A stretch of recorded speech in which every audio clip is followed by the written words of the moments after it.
পৃথিবী দেখেন অনেক পরিবর্তনশীল। তো আমাদের এফডিসিতে পরিবর্তন হবে, এটাই স্বাভাবিক। যেটা আছে অবভিয়াসলি ভালো, খারাপ কি আছে বলেন? এর চেয়ে কত দুনিয়াতে কত গাজাবাসীরা দেখেন যুদ্ধের মধ্যে আছে, আমরা সেই অবস্থা থেকে তো ভালো আছি।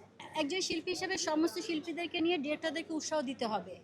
মেনলি আমাদেরকে মুভি করতে হবে, আমাদের এই চেহারা দেখায় লাভ নাই। মুভি যদি না করি, মানে এই চেহারা দেখায় কি লাভ আছে বলেন?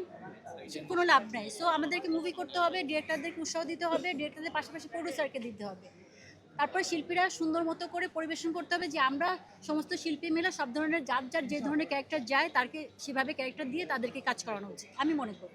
ফার্ম ফ্রেশ পাস্তুরিত তরল দুধ, বেশি ভালো দুধ।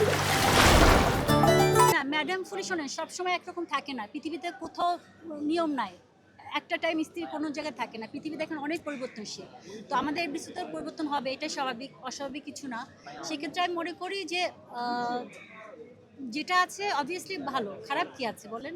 এর চেয়ে কত দুনিয়াতে কত গাজাবাসীরা দেখেন যুদ্ধের মধ্যে আছে, আমরা সেই অবস্থা থেকে তো ভালো আছি আলহামদুলিল্লাহ। তো সেই ক্ষেত্রে বলবো আমরা অনেক ভালো আছি। এখন সমস্ত শিল্পীদেরকে মিলে ডিরেক্টর প্রডিউসারদেরকে বলতে হবে আপনারা আসেন, সুন্দর মতো আমাদেরকে নিয়ে কাজ করেন, জুনিয়র সিনিয়র সবাইকে নিয়ে কাজ করেন, এটাই চাও আমার কাছে। ইন ফিউচার আছে আছে আল্লাহ যদি আমাকে হায়াত দেয়, আমি যদি বেঁচে থাকি, আমার মায়ের জন্য সবাই দোয়া করবেন। আমি আমার মাকে নিয়ে আছি বর্তমান। ইন ফিউচার আমার ইচ্ছে আছে যে আমি ক্যামেরার পিছনে কাজ করব। এটা আশা করিনি, কারণ এটা আশা তো কেউ করে না। শুনুন, আমার ঘরের সৌন্দর্যটা সবসময় থাকবে এটাই তো চাইবো, তাই না? তো সেই ক্ষেত্রে ঘরে একটু কালার চেঞ্জ হতে পারে, কালারটাকে আবার চেঞ্জ করা যেতে পারে। তো সেই ক্ষেত্রে একটু ড্যামেজ হয়ে গেছে, ঠিক হয়ে যাবে, কালার করলে ঠিক হয়ে যাবে। আমার অবসর বলেন আর কাজ বলেন যাই বলেন, আমার এখন জান্নাত আমার মা। সো আমি মাকে নিয়ে আছি, আমি আসছি ভোটটা শুধু দিতে, মানে আমার রেসপন্সিবিলিটি, আমার দায়িত্ব শিল্পী হিসেবে, এই জন্য আসছি। মাকে রেখে এসে এখন বাসায় চলে যাই। ম্যাডাম ফুলি যখন আমি রিলিজ হয় তখন বাংলাদেশের 4টা বিগ, মানে লাইক অনেক বিগ বাজেটের মুভি ছিল আমার ম্যাডাম ফুলির সাথে। তো তখন আমার কোনো টেন্স হয়নি, বিকজ আমি এসেছিলাম বাসা থেকে পালিয়ে, মানে আমি একজন নায়িকা হওয়ার জন্য, একজন অ্যাক্ট্রেস হওয়ার জন্য। তা আমার ফোকাস ছিল যে আমি যাই করি না কেন আমার উপরওয়ালার উপর বিশ্বাস ছিল, আমার উপর কনফিডেন্স ছিল, আমি সেই হিসাবে কাজ করেছি।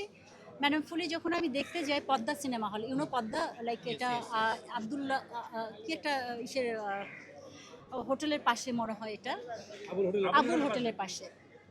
তো সেখানে আমি, আমার ভাই, আমার লাইক যারা ছিল আমার ফ্যামিলি, মুভি দেখতে গিয়ে টিকিট পাই না। ফার্স্ট ডে গেছি, সেকেন্ড ডে গেছি, থার্ড ডে গেছি। থার্ড ডে আমি দাঁড়িয়ে, বোরকা পরা ছিল। তো ওই দিনের অনুভূতিটা আসলে পৃথিবীতে আমি মা হইনি, মায়ের স্বাদটা আমি জানি না, তবে আমার মাকে আমি ফিল করি যে আমরা 11 ভাই বোন। আমার মায়ের কাছে আমরা, মানে 11টা হলে কি হবে, সবাই একরকম ফিল করে। তো একটা সন্তানকে একটা মা যেরকম ফিল করে, তা আমি আমার মায়ের এক্সপ্রেশন দেখলে বুঝতে পারি। তো সেই ক্ষেত্রে আমার ওই ফিলটা ছিল।